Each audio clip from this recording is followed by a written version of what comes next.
A cycloid is an example of a shape that has equations that are much easier in parametric form than they would be in rectangular form. If we imagine a circle and a point on the circle, the cycloid is the shape that would be traced out as the circle rolls. Another way to think of it is a cycloid is what would happen to a nail in your tire. As the wheel rolls, the nail would go high and then hit the ground, and then go high and hit the ground in this kind of inverted arc thing. This shape here, the green one, is what a cycloid is. I'm going to use a figure out of the textbook to develop the parametric equations for a cycloid. Here we have the circle, here we have a point on the circle, and the idea here is this point had started out at the origin, the circle started rolling, and this so far, in red or pink or whatever color that is, this is the path that has been traced out and will be traced out as the circle rolls. A couple things here. We see we have an x-axis and a y-axis. Our parametric equations are going to be in terms of r and theta. R is the fixed radius of the circle, and so strictly speaking, it's not a variable. Our variable is going to be theta. Theta is the angle made here with a vertical from the center, and then the radial line that comes from the center to the point in question that started this whole mess. So that angle there is the angle theta. Now we remember from trigonometry that the length of an arc, S, is equal to r theta, where r is the radius of the circle and theta is the central angle. Since the circle had started out with this point P at the origin, as the circle rolled, it kind of laid out a track that is the distance of r theta. So that's what this r theta down here is representing. So we can say from the point P to the point T, S is r theta, and that equals the horizontal distance that's been laid out by the circle. That means the center of the circle has coordinates r theta, r, because it's got a radius of r, and the circle's tangent to the x-axis. Now, on the cycloid, x is the distance from O to T, right, the origin to the point of tangency between the circle and the x-axis, minus the distance between P and Q. So x is only this little itty bitty bit here away from the y-axis.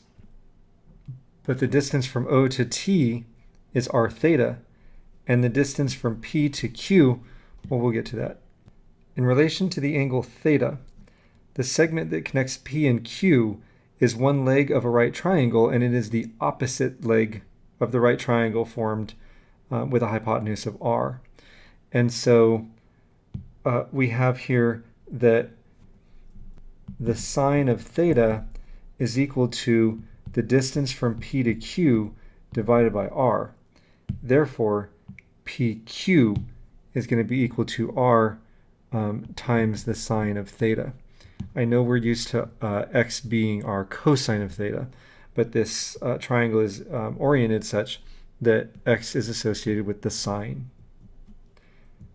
So factoring out the r, we get x equals r times theta minus the sine of theta.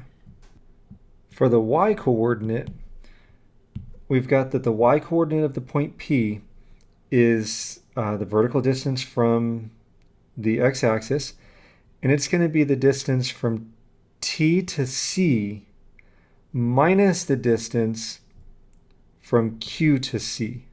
So this whole vertical minus this bit of vertical leaves us the rest of what y is. The distance from T to C is simply r. The distance from Q to C is going to be related to the cosine.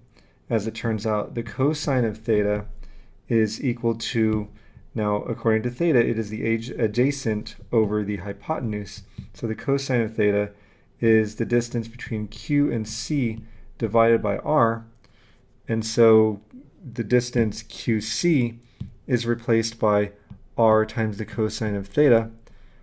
So y is equal to r times the quantity of 1 minus the cosine of theta.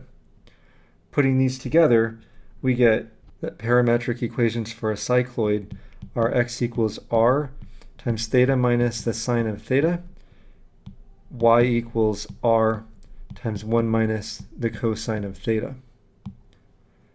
Now the cycloid that I showed you earlier here had an r of 3. So the circle was a circle of radius 3, and so you can see this circle goes up here to a value of 6, and this cycloid maxes out with a y value of 6.